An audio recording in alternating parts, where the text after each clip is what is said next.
Hi, I'm Jamie Poisson.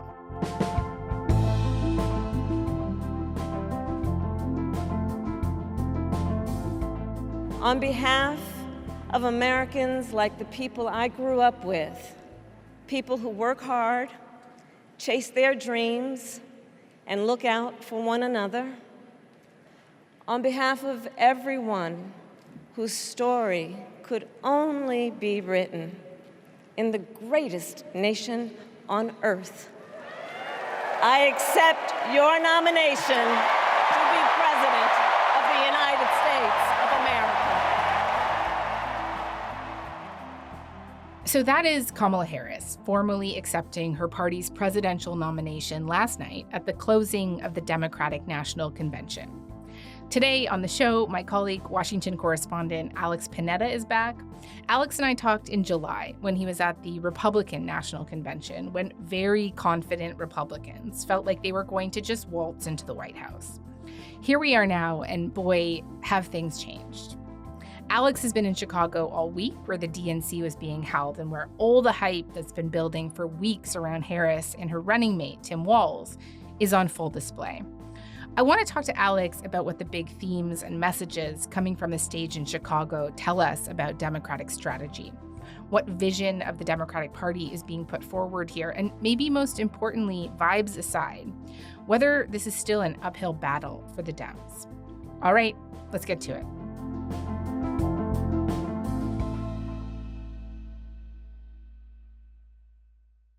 Alex, hey, great to have you. Happy to be back. So it is 5 p.m. Eastern time on Thursday, and Kamala Harris is not scheduled to give her big speech until later tonight, like we did when we covered the Republican National Convention. You and I are going to reconvene afterward to talk about that. But now I want to talk to you about what's been going on throughout the rest of the week leading up to this. And I'll start with the same question that I asked you a month ago when you were in Milwaukee. What's the vibe like in Chicago? Look, had we had this conversation a few weeks ago, I would have said this thing would be morose and miserable. The party was in an unhappy place. Donors had shut their wallets. Volunteers. I talked to a woman who said she wasn't even going to vote for Joe Biden and now is going to not only vote for Kamala Harris, she's going to knock doors for her. Like, it was clear entering this convention that the switch atop the ticket had had a galvanizing effect. And I'm not just talking about a little bump in the polls that Kamala Harris has had. I'm talking about things like a staggering fundraising surge. We've just seen numbers. Kamala Harris has raked in more donations in her first 10 days as a candidate than Joe Biden did in 15 months. And, it's like I said, I'm talking to people who are amped up. I watched one young man leave the convention hall after the Obamas spoke on Tuesday night, just shouting into his phone saying, "You got to get involved. You got to raise money. You got to call your friends." And I'm like, this is what you want if you're a party out of a convention. People are quite energized. Yeah. One thing I wanted to talk to you about is some parallels that have been made, and people have been making them for kind of months now. The fact that Kamala Harris is now the nominee is a pretty big turnaround from last month, but it's not unprecedented, right? And that's why a lot of people have been making comparisons with the DNC in 1968. And just what are some of the similarities that we're seeing this year compared to 1968? Why are people drawing those comparisons? Sure. I would say it is unprecedented in the modern primary era, which started in 1972. That a sitting president has basically just, abandoned a reelection bid. And the reason the modern primary era started in 1972 was because 1968 was such a disaster. And what happened back then is you had a president who had a very successful legislative run. Lyndon Johnson was one of the great domestic presidents in American history, passed, basically Medicare, Medicaid, civil rights, voting rights. But he was unpopular. And the reason he was unpopular, especially within his own party, was largely as a result of a war in Vietnam.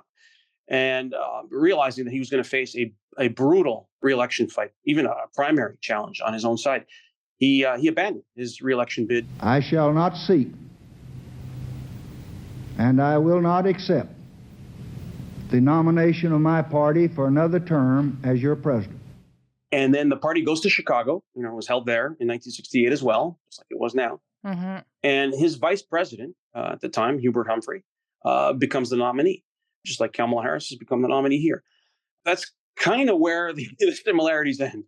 Right, because there are a lot of differences. This convention so far is going a lot differently than 1968, right? Yeah, absolutely. I mean, for starters, uh, Joe Biden likes his vice president. Like Lyndon Johnson did nothing to help Hubert Humphrey. Hubert Humphrey was looking for space on the Vietnam War. He wanted to sort of attack a little bit to the left, and basically Johnson told him, you better not, because you're going to mess up our war effort. He apparently didn't even care if Hubert Humphrey won this election. He apparently had a soft spot for Nixon. The street was just chaotic. Thus, the night that Vice President Humphrey was to receive the Democratic Party's nomination for president was also the night of the bloodiest confrontation.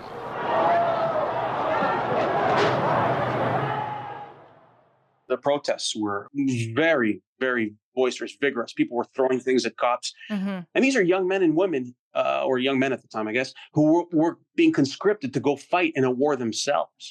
Right. This was a matter of life and death for people in that street. And police responded just completely violently, just beating these protesters with batons. The mayor at the time of Chicago, Bill Daley, had no patience for these protesters. Whereas, the mayor of Chicago today, Brandon Johnson, is actually sympathetic to the protesters. The protests, I mean, at least until at the time we're speaking, were relatively placid compared to 68. Some people knocked down a fence, but it didn't get anywhere near as violent. And the party is united around Kamala Harris. The party in 1968 was not united around Hubert Humphrey. People wanted the anti-war candidates to prevail. They, the convention hall was a complete mess. There was chaos on the floor, not just in the street. Yeah. I mean, it's a love fest. Yeah. I want to talk a little bit more about the protests that are there right now, though. There are a couple of thousands pro-Palestinian protesters that have been outside the convention. You mentioned it's been peaceful so far. There was a sit-in from some uncommitted delegates over the lack of any Palestinian American speakers on the stage. This might not be as raucous as what happened in 1968, but this is still a big issue that's kind of hovering over this convention. And just tell me a little bit more about what the protests have been like, the sit-in has been like, and then how the war in Gaza is being dealt with by the Democratic Party. Yeah, sure. So there are two conversations happening simultaneously. One is a foreign policy conversation, the moral question of what the United States should do in the Middle East. And then there's the tactical one, the electoral one. And on the electoral front, I mean, American elections are a game of inches. Any twitch, any tweak in a small percentage of even 1 percentage point of the vote could make a difference in several swing states. So this is kind of hovering over the convention. If Palestinian Americans feel slighted, if Arab Americans or progressives feel slighted on this front, it could make a difference in the campaign. And they're angry right now because they're noticing that an Israeli family, parents of hostages, got a rousing reception on the floor of that convention hall. And people chanted, bring them home.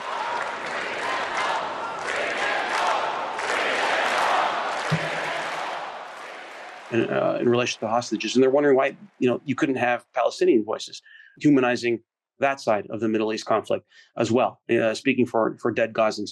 And this was a sit-in, people were protesting.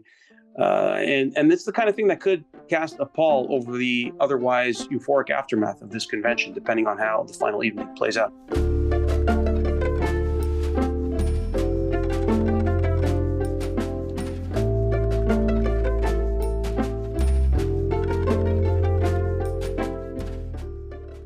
So you mentioned Biden before and how he threw his support behind Kamala Harris, which is something that LBJ didn't do.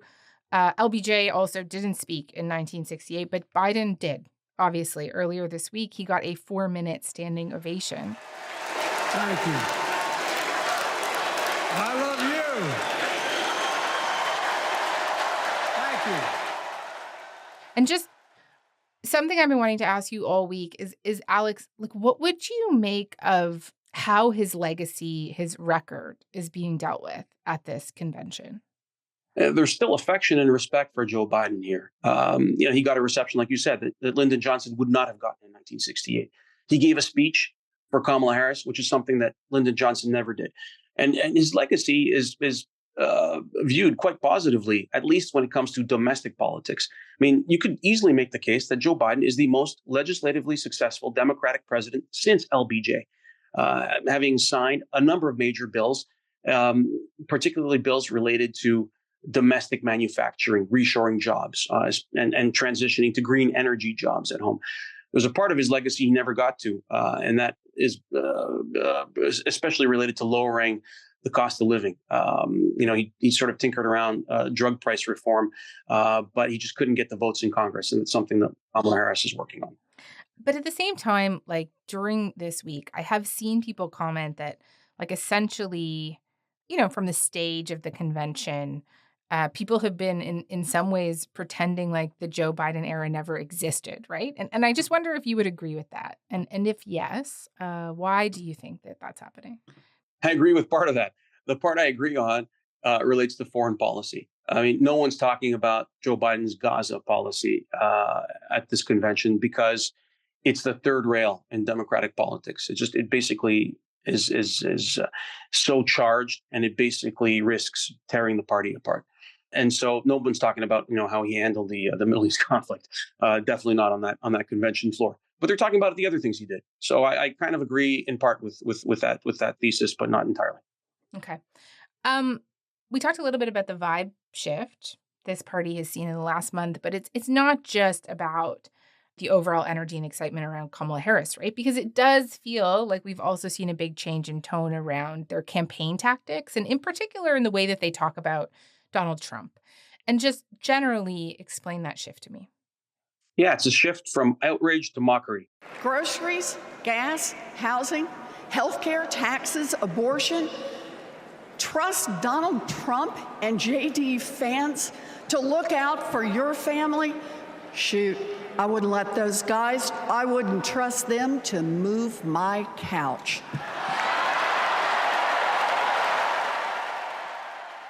So Democrats still describe Trump as a threat to democracy, as Biden habitually did.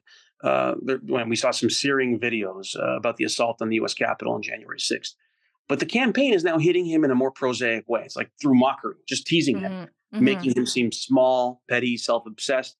It was a recurring theme. I mean, from Barack Obama ridiculing Trump's obsession with crowd sizes. And, we should note that Obama made a mischievous hand gesture referring to Trump's manhood. To Bill Clinton describing empathy as a key presidential quality. And he says, the great thing about being president is every day you go into work, no matter how bad the day is, you know that your day could get better because there's a potential to do something good for somebody else. And he called this election a choice between we the people and me, myself, and I for Trump. One line I think might stick with some people is he says, So the next time you hear him, don't count the lies. Count the eyes.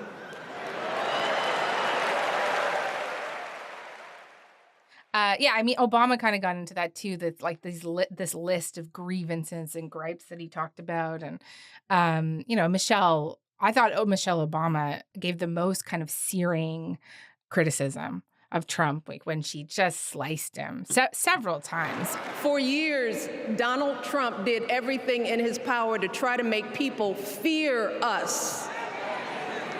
See, his limited, narrow view of the world made him feel threatened by the existence of two hardworking, highly educated, successful people who happen to be black. I want to know, who's going to tell him that the job he's currently seeking might just be one of those black jobs? But the one that stands out to me is when she sort of talks about how, not everybody has the benefit of the affirmative action of generational wealth. She understands that most of us will never be afforded the grace of failing forward. We will never benefit from the affirmative action of generational wealth. If we bankrupt a business or choke in a crisis, we don't get a second, third, or fourth chance. I wasn't there, obviously, but it did seem like she kind of took the house down when she said that. Oh, absolutely. She may be the best orator in American politics, and which is quite remarkable because she's someone who doesn't even like politics that much, from what we understand. But maybe that's the good part. Maybe that's the good part. Yeah. It was amazing, but I would just add that what jumped out at me about the speeches from the former presidents is that they represented a tone shift. Michelle Obama's was in keeping with the recent Democratic tradition of talking about Donald Trump. These other guys are making it clear that they believe that shifting from the postgraduate level criticism of Donald Trump to the high school schoolyard criticism of Donald Trump might be a more effective tool in attracting votes.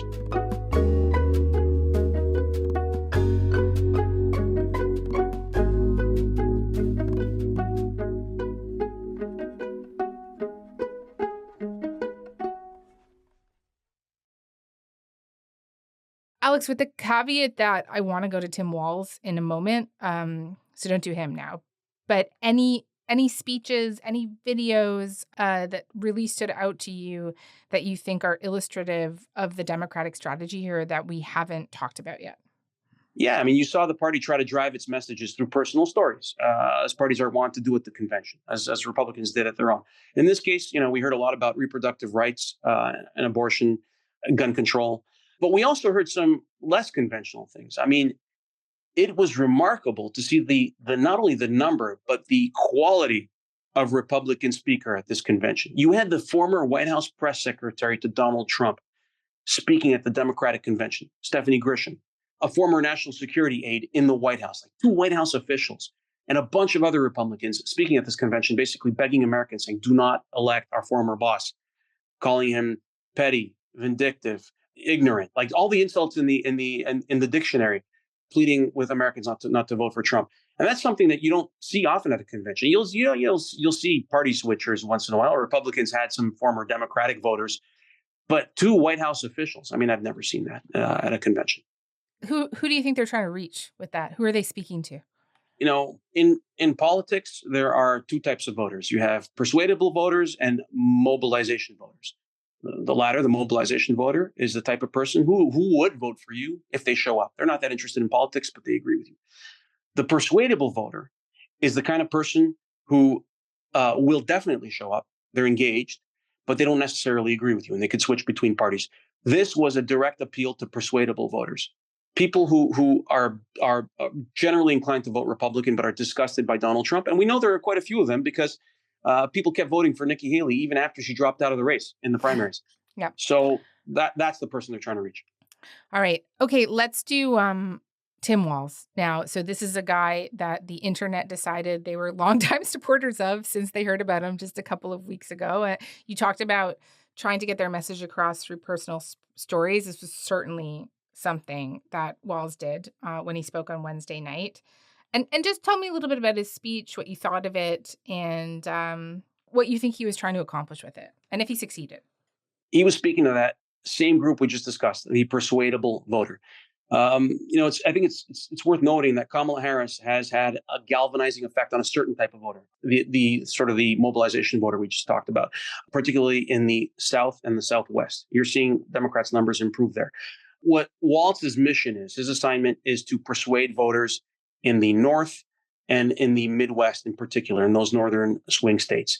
And it's kind of telling that he had, they were handing out signs that referred to him as a Coach Walz, that you had football theme music playing before he took the stage. Yeah. That's right. Speaking of which, come on out, Scarlets. Yeah.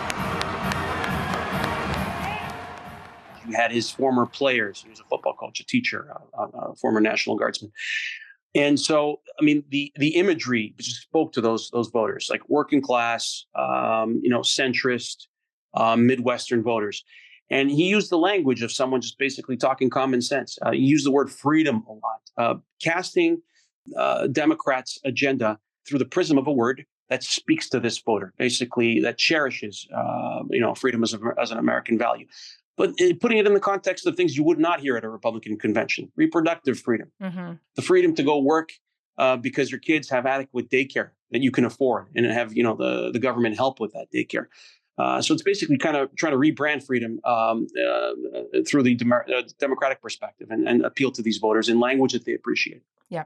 And you mentioned reproductive freedom. I just will note for people who may not have heard his speech, he has this personal story. If you've never experienced the hell that is infertility, I guarantee you know somebody who has. And I can remember praying each night for a phone call. The pit in your stomach when the phone had rang, and the absolute agony when we heard the treatments hadn't worked. It took Gwen and I years, but we had access to fertility treatments. And when our daughter was born, we named her Hope. Hope, Gus, and Gwen, you are my entire world, and I love you. Alex, thank you. We are going to let you go. We are going to come back after Kamala Harris has finished her speech to talk about what we heard, what kind of vision for the future that she laid out. And I think, importantly, what kind of battle lies ahead for the Democratic Party here, because this is far from a done deal, obviously. Okay, talk to you later. Look forward to chatting in the future.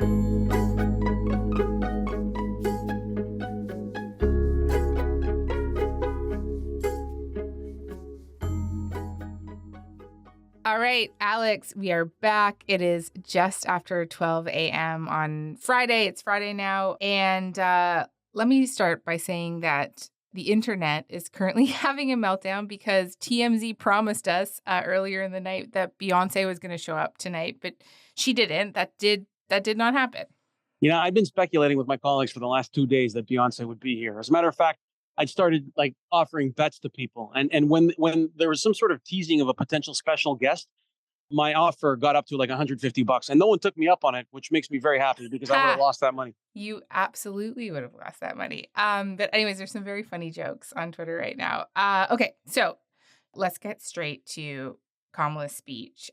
She spoke for 37 minutes. I just want to put that on the record because Trump, as you know well, spoke for 92 minutes last month. But just right off the bat, what were your first impressions? What do you think? What did you think of the speech? 3 Ps: patriotism, personality, priorities. And there was a 4th P that was not there, which was progressivism. So basically, what I would say is this speech really was rich with love of country, attempting to present herself, rather than her opponent as embodying their country's greatest traditions. And keep in mind, this is at a convention that was basically wrapped in red, white, and blue. Very patriotic for a Democratic gathering. It's the kind of thing you usually see when Republicans get together. But really, this was a conscious effort to claim patriotic bona fides for Democrats. People were repeatedly chanting USA, USA.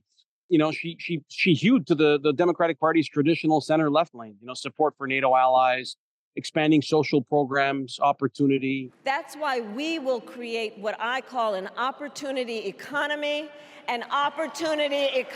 where everyone has the chance to compete and a chance to succeed. Whether you live in a rural area, small town, or big city. And as president, I will bring together labor and workers and small business owners and entrepreneurs and American companies to create jobs, to grow our... She, like we talked about earlier today, attempting to redefine freedom, abortion access, and really a very middle of the road approach on a series of contentious security-related issues like border security, migration, the Middle East. It's the kind of thing where we basically tried to please both sides of every argument. And it was quite striking, in particular, on the Middle East part. President Biden and I are working to end this war such that Israel is secure, the hostages are released, the suffering in Gaza ends, and the Palestinian people can realize their right to dignity, security, freedom, and self-determination. But really, I think the main takeaway here is she's trying to contrast who she is and what she cares about versus Trump. Comparing her own working class upbringing as the daughter of immigrants with an opponent she characterizes basically as an egomaniac born to wealth. Yeah. I mean, that was a big part of the speech, right? Like she wove her own personal story, her unlikely journey, and really the story of her mother, too. So my mother was 19 when she crossed the world alone, traveling from India to California with an unshakable dream to be the scientist who would cure breast cancer. Through the entire speech, there was this real vibe of her as like the underdog, as someone who has been underestimated. I don't know if you, that really stood out to me. And the delivery, I think we should talk about the delivery too. What did you think? Yeah, I mean, I thought it was a good speech from a delivery standpoint. I mean, I've noticed, like, I had not paid the most attention to Kamala Harris for a few years as vice president, and then often watch her speeches, which rarely made news. And I was on holiday for a couple of weeks this summer, and I got back and I started really doing a crash course, just looking at all the speeches she's been giving lately, and I was struck. I mean, she's gotten good. I'm not sure if anyone's going to put this chisel it into the tablets of the 2 or 3 greatest convention speeches in American history, but I think it definitely did the job. And when you say it did the job, just elaborate for me a little bit more on what you mean by that. What did she have to do? Where are we right now in this race, right? Because this is not a sure thing, like by a long shot, right? And a lot of people think that this is an uphill battle from here. Oh, it's not close to a sure thing. It's a race that is a coin toss at this point. It's a statistical tie between the two. As a matter of fact, her campaign manager, Jen O'Malley Dillon, was talking earlier this week at this convention about how Donald Trump is currently polling better than he was at this phase in the 2020 race or the 2016 race. And no need to remind people, these are elections he won and almost won, and he's doing better now in the polls than he was then. So nobody on her team is saying that this thing's over. Alex, what do you think we're going to see from the Harris and Walz campaign, like moving forward? Just give me a little bit of what you think is coming. Yeah, so there's a real consistency between her speech and the ones given by Bill Clinton, Barack Obama. And I think that probably speaks to where she intends to go. And it speaks to the thing we were talking about earlier, just contrasting her priorities with Trump's. I thought one of the lines that jumped out at me was when she compared her own life path as a prosecutor to Trump's life path. And every day in the courtroom, I stood proudly before a judge and I said 5 words: Kamala Harris for the people.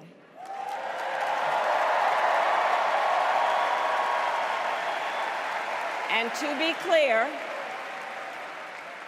clear, my entire career, I've only had one client, the people.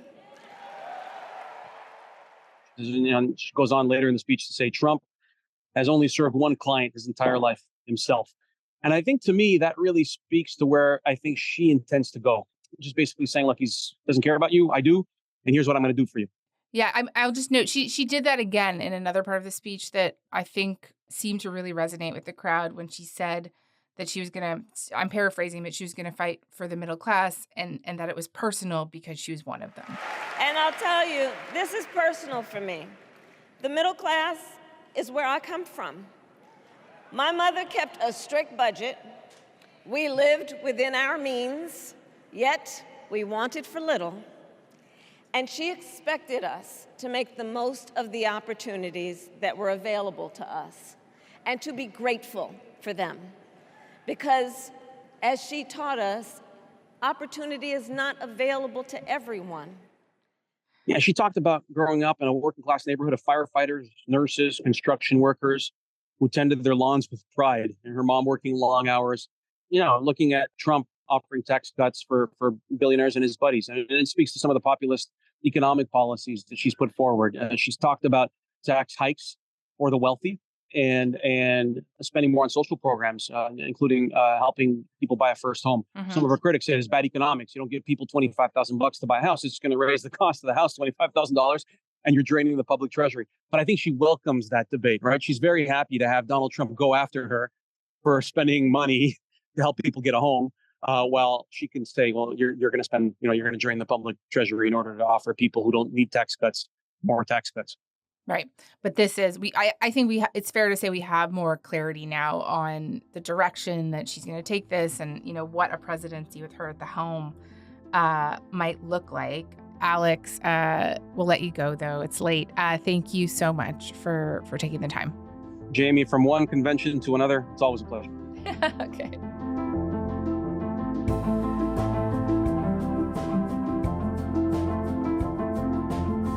All right, that is all for this week. Front Burner was produced this week by Derek Vanderweg, Joytha Sen Gupta, Matt Muse, Ali James, Matt Alma, and Zoe Pearson. It was Zoe's last week with us. Thank you so much for all your hard work, Zoe. It was such a pleasure to work with you.